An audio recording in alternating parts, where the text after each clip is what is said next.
নমস্কার বন্ধুরা, আমার চ্যানেলে সবাইকে স্বাগত। আজ আমি একটি সম্পূর্ণ নিরামিষ রেসিপি তিল পটল নিয়ে এসেছি। এই রেসিপিটা করতে খুবই কম সময় লাগে এবং খেতে খুবই সুস্বাদু হয় এবং খুবই কম উপকরণ দিয়ে তৈরি হয়ে যায়। দেখো আমি কি নিয়েছি। আমি 500 গ্রাম পটল নিয়েছি, আর তিল নিয়েছি 50 গ্রাম, আর 4-5টা কাজু। কাজুটা অপশনাল, না নিলেও চলবে। আর 4টে কাঁচা লঙ্কা নিয়েছি। এটা যে যার নিজের যেরকম ঝাল খাও সেইভাবে নিতে হবে। পটলটাকে আমি ছাড়িয়ে নিয়েছি। এর খোসাগুলোও আমি ফেলবো না। এই খোসাগুলো দিয়েও আমি একটা রেসিপি তৈরি করব, পটলের খোসা বাটা। সেটারও লিংক আমি দিয়ে দেবো এই ভিডিওতে। তোমরা লিংক থেকে গিয়ে দেখে নিও। দেখো পটলগুলো আমি আস্তে আস্তে রেখেছি, আর দুপাশটা একটু করে ডিপ করে ফেলে দিয়েছি। তোমরা এটাকে পুরোপুরিও কেটে দিতে পারো অথবা আস্তেও রাখতে পারো, যার যেমন খুশি সেইভাবে রাখতে পারো। এই দেখো খোসাগুলো আমি রেখে দিয়েছি। এগুলো দিয়ে আমি খোসা বাটা করব, তবে এই ভিডিওতে দেবো না, তাহলে অনেক বড় হয়ে যাবে। পটলগুলো ধুয়ে ওর মধ্যে একটু লবণ আর হলুদ দিয়ে এটাকে একটু ম্যারিনেট করে নেব।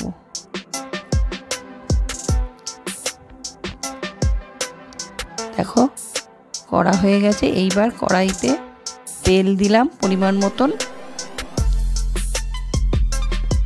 তেল দেওয়া হয়ে গেলে কালো জিরা, শুকনো লঙ্কা ফোড়ন দিয়ে দিলাম।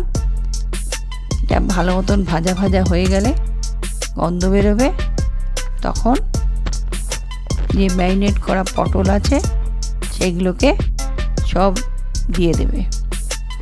বন্ধুরা, তোমরা যারা এখনও আমার এই চ্যানেলটি সাবস্ক্রাইব করোনি, তাদেরকে চ্যানেলটি সাবস্ক্রাইব করার অনুরোধ রইল। দেখো পটলগুলোকে এবার সমানে ভালো করে ভেজে নিতে হবে।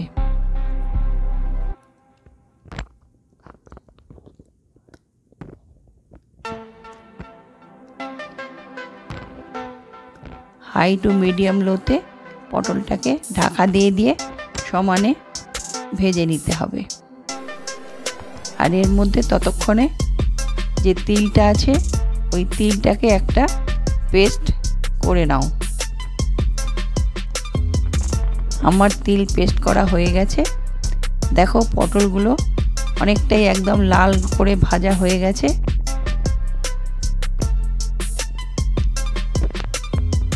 তেল ছেড়ে দিয়েছে। দেখো পটলগুলো ভালো মতন ভাজা হয়ে গেছে। এবার তিল বাটাটা উপর থেকে দিয়ে দাও।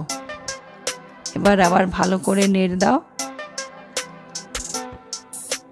লবণটা একদম মেপে অল্প দেবে, কারণ যেহেতু লবণ দিয়ে পটলটা ম্যারিনেট করা ছিল, তাই একদম অল্প করে লবণ দেবে।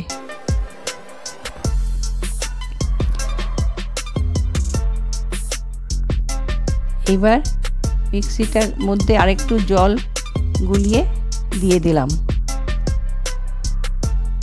এবার 1 চামচ চিনি দিয়ে দিলাম।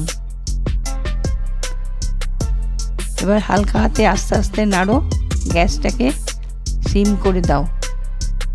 খুব হাই আঁচে রাখবে না, তাহলে ফট করে নিচে দিয়ে লেগে যাবে। রান্নাটা মোটামুটি হয়েছে। বন্ধুরা, তোমাদের যদি এই রেসিপিটি ভালো লাগে তো লাইক, শেয়ার, কমেন্ট করে দিও। আর নতুন বন্ধুরা সাবস্ক্রাইব করে বেল আইকনটি টিপে দেব। রেসিপিটি তৈরি হয়ে গেছে।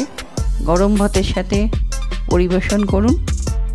আবার দেখা হচ্ছে পরের একটি ভিডিওতে। সবাই ভালো থাকবেন, সুস্থ থাকবেন।